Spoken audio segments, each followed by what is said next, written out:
Black Ops 6 crashing with that dreaded DirectX Error 1. Don't rage quit just yet, I've got you covered with a quick fix. First, we're going to update your graphics drivers.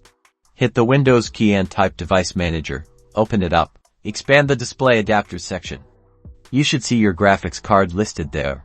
Right-click on it, select Update Driver. Now, click Search automatically for drivers.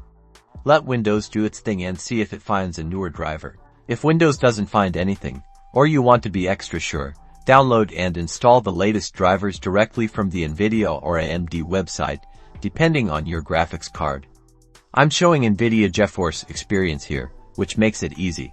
Another thing you can try, in the game setting, change DirectX to DirectX 11 instead of DirectX 12.